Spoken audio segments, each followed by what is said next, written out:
दोस्तों, जय श्री राम, जय जय हनुमान, जय बागेश्वर धाम सरकार। दोस्तों, अगर आपसे कोई ये कह दे कि केवल एक लौंग आपकी किस्मत की चाबी खोल सकती है तो क्या आप मानेंगे? अच्छा, ये बताइए कि क्या शिव जी की पूजा करने की सही विधि विधान जानते हैं? आप पूजा करते समय लौंग, इलायची, काली मिर्च का ही इस्तेमाल क्यों किया जाता है, जबकि ये तो गर्म मसालों की श्रेणी में आते हैं? तो इसका आखिर कारण क्या है? क्या कभी इस बात पर गौर किया है आपने? और क्या आपने कभी ये सोचा है कि आखिर शिव जी पर जल चढ़ाने के लिए तांबे के लोटे का क्यों प्रयोग किया जाता है, और शिव जी को स्नान कराने के लिए जल को हमेशा घर से लेकर जाने को ही क्यों कहा जाता है? सवाल तो बहुत सारे हैं दोस्तों।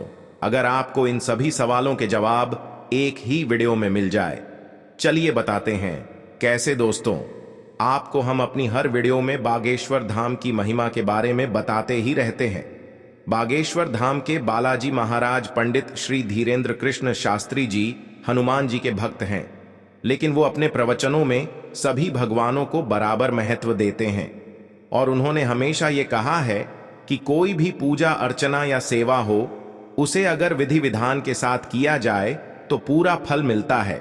तो इसी के चलते उन्होंने अपने प्रवचन में अपने भक्तों को कई ऐसे ज्ञान की बातें बताईं जिन्हें जानना हर भक्तों के लिए जरूरी है, ताकि वह पूरे विधि विधान के साथ भगवान की पूजा अर्चना कर सकें। इसी के साथ गुरु जी ने एक लौंग का ऐसा उपाय भी बताया कि अपने घर में एक जगह पर एक लौंग रख देने से आपकी सारी मुश्किलें खत्म हो सकती हैं और आप मालामाल हो सकते हैं। तो क्या है वह उपाय जानना चाहते हैं तो वीडियो के अंत तक बने रहे हमारे साथ। दोस्तों, एक बार फिर से स्वागत है आपका वास्तुशास्त्र ज्योतिष पर आगे बढ़ने से पहले वीडियो को लाइक और चैनल को सब्सक्राइब जरूर कर लें, जिससे कि श्री बागेश्वर बालाजी की कृपा आप पर सदैव बनी रहे। और हो सके तो अपने दोस्तों रिश्तेदारों के साथ वीडियो को ज्यादा से ज्यादा शेयर जरूर कर दें, ताकि वो भी बालाजी महाराज की कृपा प्राप्त कर सके। तो चलिए वीडियो शुरू करते हैं। दोस्तों, बागेश्वर धाम के बालाजी सरकार हनुमान जी के कट्टर भक्त हैं और वह हमेशा अपने दरबार में यह कहते हैं कि हनुमान जी शंकर जी का स्वरूप है। उन्होंने अपने प्रवचन में भक्तों को यह भी बताया कि दुनिया भर में जितने भी हनुमान चालीसा अंकित है, उनमें ये लाइन सरासर गलत है कि शंकर सुवर्ण केसरी नंदन, क्योंकि सुमन केसरी नंदन का कोई अर्थ नहीं निकलता। वास्तव में यह लाइन है शंकर स्वयं केसरी नंदन, क्योंकि बालाजी सरकार कहते हैं कि शंकर जी स्वयं ही हनुमान जी हैं। हनुमान जी शंकर जी के ही अवतार हैं। जैसे शंकर जी भोले भाले हैं और जरा सी पूजा पाठ से प्रसन्न हो जाते हैं, उसी तरह हनुमान जी भी बहुत जल्दी प्रसन्न होने वाले देवताओं में से है। इसी के साथ उन्होंने शंकर जी पर चढ़ने वाले जल का महत्व भी अपने भक्तों को बताया। गुरु जी कहते हैं कि हमारे शास्त्रों में जितने भी देवी देवता हैं, उनमें से केवल शंकर जी ही ऐसे देवता हैं जिन्हें रोज जल अर्पित किया जाता है। इनके सर पर साक्षात गंगा विराजमान है, और आप किसी भी मंदिर में जाएं, आपको सभी मंदिर झाड़ू पोंछा लगे हुए मिलेंगे। लेकिन शंकर भगवान के मंदिर में हर रोज सुबह हजारों भक्त जल चढ़ाने के लिए आते हैं। फिर चाहे वह शिवलिंग कोई भी हो, शिव जी पर गंगा जल चढ़ाने का विधान भी शास्त्रों में बताया गया है। लेकिन कल युग में रोजाना शिव जी पर जल चढ़ाने के लिए कहां से लाएंगे?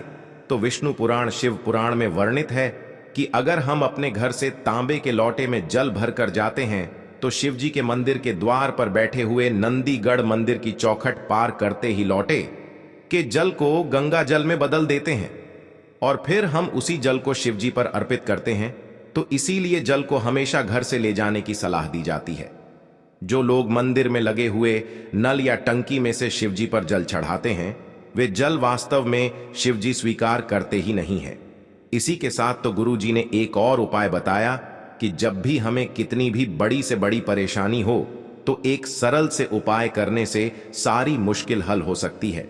आपको कुछ नहीं करना, सिर्फ जो बटुकेश्वर महादेव का स्वरूप है, आपको किसी भी बरगद के पेड़ के नीचे एक बटुकेश्वर महादेव का शिवलिंग बनाना है। आप उसकी दूध, दही, घृत, पंचामृत, धतूरे, बेल पत्ती से पूजा अर्चना कीजिए, शिव अभिषेक कीजिए, और फिर उस शिवलिंग को पूजा करने के बाद बहते जल में प्रवाहित कर दीजिए। ऐसा करने से मात्र 4 सोमवार में ही आपकी हर मनोकामना पूरी हो जाएगी। दोस्तों, इसके अलावा गुरुजी ने यह भी बताया कि केवल एक लौंग से कोर्ट कचहरी के केस घर में लड़ाई झगड़े खत्म हो सकते हैं। आपको कुछ नहीं करना, बस एक लौंग और एक काली मिर्च शिवजी के शिवलिंग पर चढ़ाना है। इसके बाद शिव चालीसा का पाठ करना है, शिव स्तुति करनी है और उसे लौंग और काली मिर्च को लेकर किसी भी बरगद के पेड़ के पास जमीन में दबा देना है। ऐसा करने के 15 मिनट के भीतर ही आपकी सारी मुश्किलें हल हो जाएगी। और यह गुरुजी ने पूरे दावे के साथ कहा है। अब गुरुजी किसी भी बात को पुख्ता तरीके से आजमाए हुए बिना तो कहते नहीं हैं।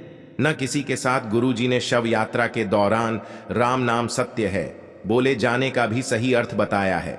वह कहते हैं कि जो इंसान इस दुनिया में नहीं रहा, जो मर गया है, उसकी लाश को कस के रस्सी से बांधकर ले जाया जाता है। उसके पीछे लोगों की भीड़ राम नाम सत्य है कहती हुई चलती हैं। लोग वास्तव में इसका अर्थ नहीं जानते, लेकिन बिना जाने भेद चाल का अनुसरण किए जा रहे हैं। तो वास्तव में सत्य क्या है? तो गुरुदेव कहते हैं कि एक बार कुछ लोग अर्थी लेकर जा रहे थे और पीछे से राम नाम सत्य है कहते हुए जा रहे थे। शिवजी अपने कैलाश में यह सब देख रहे थे और खुशी से झूम रहे थे। तो पार्वती जी कहती हैं कि हे प्रभु, आप क्यों झूम रहे हैं? ये जो इंसान मरा है, ये वास्तव में बहुत ही झूठा इंसान था। यह हर किसी को ठगता था, झूठ बोलता था। इसने कभी भी भगवान का नाम नहीं लिया और अब यह हमारे ओर आ रहा है। तो अब आप इसमें नाच क्यों रहे हैं? तब शिवजी ने पार्वती जी से कहा कि भले ही यह इंसान कैसा भी हो, लेकिन इसने जाते जाते कितने सारे लोगों के मुंह से यह निकलवा दिया कि राम नाम सत्य है। मेरे राम का नाम ही सत्य है। मैं तो इसीलिए ही खुश हूं क्योंकि बहुत सारे लोग इसी की वजह से मेरे राम का नाम ले रहे हैं। तो शव यात्रा में राम का नाम इसीलिए लिया जाता है कि दुनिया को यह बताया जा सके कि हम दुनिया में चाहे कुछ भी कर लें, कितना भी धन कमा लें, कितना भी मान सम्मान कमा लें, झूठ चोरी या कुछ भी करें, लेकिन अंत समय में एक ही बात सत्य प्रतीत होती है और वह यह है कि राम का नाम ही सत्य है। इसी के साथ गुरुदेव ने अपने प्रवचन में यह भी बताया कि हर इंसान को अपने कर्मों के अनुसार ही फल मिलता है, तो उसे अपने कर्मों को सुधारना चाहिए। और अगर तरक्की करनी है तो तरक्की करने का एक अचूक उपाय भी गुरुदेव ने भक्तों को बताया है। गुरुदेव कहते हैं कि भोलेनाथ की पूजा करना बहुत ही सरल है। तो भोलेनाथ केवल एक लौंग से भी प्रसन्न हो सकते हैं। आपको अगर अपने जीवन में कुछ भी पाना है, कोई भी मनोकामना सिद्ध करनी है, तो रोजाना एक लोटा जल और 2 लौंग ले जाकर शिव जी के शिवलिंग पर चढ़ा दीजिए। लेकिन इस बात का ध्यान जरूर रखिए कि शिव जी के मंदिर में सफाई रहना भी बहुत जरूरी है। आप जो कुछ भी शिव जी पर चढ़ाते हैं उसे उतारिए भी। ऐसा ना हो कि शिव जी के ऊपर आपने एक के बाद एक फल फूल सामग्री चढ़ाकर उन्हें पूरा ढक दिया है। अगर आपके साथ कोई ऐसा करे तो आपको कैसा लगेगा? तो खुद ही सोचिए कि क्या शिव जी इतना वजन सहन कर पाएंगे? शिव जी के मंदिर में सफाई भी जरूरी है। एक बात का हमेशा ध्यान रखिए कि थोड़ा सा जो कुछ भी आप शिव जी पर चढ़ाना चाहते हैं, उन्हें अर्पित करना चाहते हैं, उसे भाव के साथ थोड़ी मात्रा में शिव जी को अर्पित करें और बाकी बची हुई सामग्री एक पात्र में रखें। शिव जी के मंदिर में गंदगी ना करें और सफाई का विशेष ध्यान रखें ताकि शिव जी आप पर अपनी कृपा बनाए रखें।